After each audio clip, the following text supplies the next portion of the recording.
ముఖ్యంగా నాకు నిన్న చాలామంది ఆర్టిజన్ మిత్రులు ఫోన్ చేసి సార్ మేము రావద్దనుకుంటున్నాము ఈ మీటింగ్ అని చెప్పడం జరిగింది. మీరు ఇక్కడ నిలబడితే వెనక ఉన్న వాళ్ళకి ఏమి కనిపించదు, దయచేసి మీరు పక్కకు జరగాలి. మన డిమాండ్ ఎంతవరకు చెప్తున్నామో పక్క వాళ్ళకు మనం అదే కంఫర్ట్ని ఇవ్వాలి. మిత్రులారా కొంచెం జరగండి. సో వాళ్ళ మాట అనడం జరిగింది. ఎందుకు గత 2 నెలల క్రితం వాళ్ళు చేసినటువంటి ఏదైతే సమ్మె ఉందో దానికి జేఏసీ నుంచి సంపూర్ణ మద్దతు లేదు. అదేవిధంగా అది నీరు గారిపోవడానికి కారణమయ్యారనేటటువంటి ఒక ఆరోపణ వాళ్ళు చెప్పడం జరిగింది. మిత్రులారా, ఆర్టిజన్ మిత్రులందరికీ ఈ వేదిక ద్వారా ఒకటి స్పష్టంగా చెప్పదలుచుకున్నాను. మొత్తం పవర్ యూటిలిటీస్ లో ఉన్నటువంటి ఆఫీసర్లు అంటే ఇంజనీర్లు కావచ్చు, అకౌంట్స్ వాళ్ళు కావచ్చు, అడ్మిన్ లో ఉన్న వాళ్ళు కావచ్చు, ఏ వింగ్ లో ఉన్నటువంటి ఆఫీసర్లైనా ఆర్టిజన్లైనా అందరము ఒక్కటే అనేటటువంటి ఒక్కటే కుటుంబం అనే ఆలోచనతోటే ఇప్పటి వరకు జేఏసీ పనిచేస్తూ వస్తుంది. ఇది గుర్తుంచుకోవాల్సినటువంటి అవసరం ఉంది. కానీ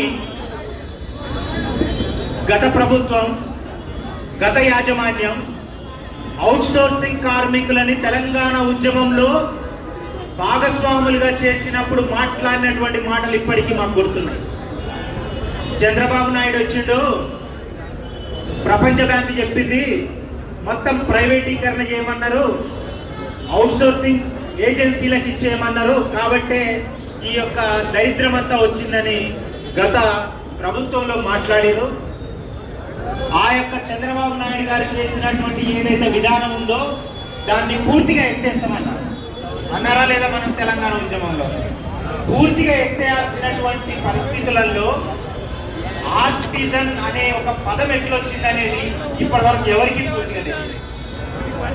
గత ప్రభుత్వము, గత యాజమాన్యం సమయంలో జరిగినటువంటి ఎన్నో విషయాలు, తెలియని చీకటి విషయాలలో జోలికి పోకుండా ఈ విషయం అయితే మాట్లాడగలను. ఆర్టిజన్లుగా మనము ఈ రోజు ఉద్యోగులని, ఎవరైతే అవుట్సోర్సింగ్ కార్మికులు ఉన్నారో వాళ్ళని ఆర్టిజన్లుగా చేయమని ప్రతి ఒక్క అసోసియేషన్, యూనియన్ తమ యొక్క ప్రధానమైనటువంటి డిమాండ్ గా పెట్టుకొని రెగ్యులరైజ్ చేయాలని మాట్లాడితే వాళ్ళని చివరికి ఆర్టిజన్లు చేయడం జరిగింది. దీంట్లో ఎవరి పాపం లేదు మిత్రులారా. కేవలం ఆనాటి ప్రభుత్వం, ఆనాటి యాజమాన్యాన్ని, ఏ ఒక్క సంఘాన్ని కూడా దీంట్లో పాత్ర లేదు. ఇది గుర్తుంచుకోవాల్సినటువంటి అవసరం ఉంది. అయినప్పటికీ మాకు డైరెక్ట్ పేమెంట్స్ ఇవ్వాలన్న డిమాండ్ కూడా ఉండే కాబట్టి ఆ డిమాండ్ వరకైనా కానీ ఆర్టిజన్లుగా అయ్యారన్న ఒక సంతృప్తితో అప్పటి వరకు ఉన్నాం.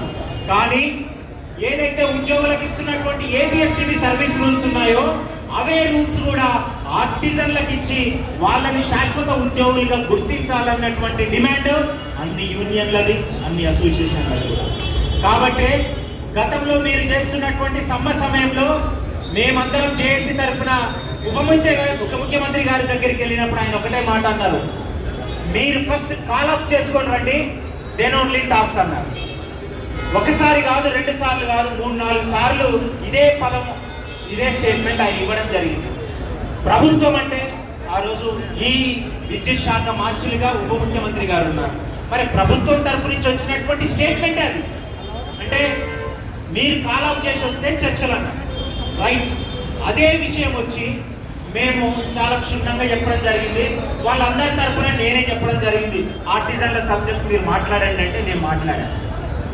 నేను మాట్లాడిన తర్వాత బయటికి వెళ్ళిన ఆర్టిజన్ మిత్రులు ఏం ప్రచారం చేశారంటే, ఇన్నాళ్ళు మేడి రమేష్ గారు మనకు చాలా గొప్పగా ఉన్నాడని మనం అనుకుంటే సారే కాల్ ఆఫ్ చేయమన్నాడు, కాబట్టి రమేష్ సార్ నమ్మొద్దని. మిత్రులారు ఒకటి గుర్తుపెట్టుకోండి, మనం ప్రభుత్వ ఉద్యోగం, మనం ప్రభుత్వ పక్షము కాదు, ప్రభుత్వానికి వ్యతిరేకం కాదు. కానీ ప్రభుత్వం ఏ టాస్క్ ఇస్తే, ఏ పాలసీ ఇస్తే ప్రజలకు కావాల్సిన పనులు చేయడంలో మనం ముందుండాలి. ఉద్యోగస్తులుగా అంతవరకే మన బాధ్యత. ప్రభుత్వమే చెప్పినప్పుడు, ఆ విషయం మీతో చెప్పినప్పుడు కొత్తగా వినూత్నంగా మీరు ఆలోచించి సాధించింది ఏంటి? మొత్తం ఉద్యోగ సంఘాలను కాదని ఏదైతే తెలంగాణ ఉద్యమంలో కీలకంగా ఉన్నటువంటి కోదండరాం సార్ని అద్దంకి దయాకర్ అన్న తీసుకొని వెళ్ళారు. సంతోషం. ఏమైంది సమస్య? సమస్య ఏం జరిగింది? దానికి ఏమైనా పరిష్కారం దొరికిందా? ఎందుకంటే వాళ్ళు చాలా బిజీగా ఉన్నటువంటి ప్రజాప్రతినిధులు. వాళ్ళకి ఈరోజు సమయం ఉండొచ్చు, మీకు సమయం ఖాళీగా ఉండి ఇచ్చి ఉండవచ్చు, మీ యొక్క సమస్య తీవ్రత వాళ్ళకు తెలిసి ఆవేదనతో వచ్చి ఉండవచ్చు. కానీ ప్రభుత్వ అధినేతలకి ఉన్న సమయభావం దృష్ట్యా వాళ్ళు ఈరోజు సమయం ఇవ్వలేని పరిస్థితి. మీరే వచ్చి అరే దీని విషయం ఏం చేయాలి, మళ్ళీ ఏం చేయాలని మీరు మాట్లాడారు. ఇప్పటి వరకు ఆర్టిజన్ల జేఏసీ తీసుకున్నటువంటి ఏదైతే కాలాఫ్ ఉందో, ఆ రోజు మాట్లాడినటువంటి మాటలకు అనుగుణంగా మీరు కాలం చేసిరో అది ఇప్పటిదాకా ఒక్క సమస్య కూడా ముందుకు పోలే. ఒక సమస్యకి పరిష్కారం దొరికే దిశగా ముందుకు పోలే యాజమాన్యాలు. అందుకే నేను ఆ రోజు చెప్పిన, ఒకవేళ ఉద్యోగ సంఘాలు నమ్ముకొని ఉంటుంటే మేము ఏ క్షణమైనా కానీ ఇప్పటికీ కూడా కీలక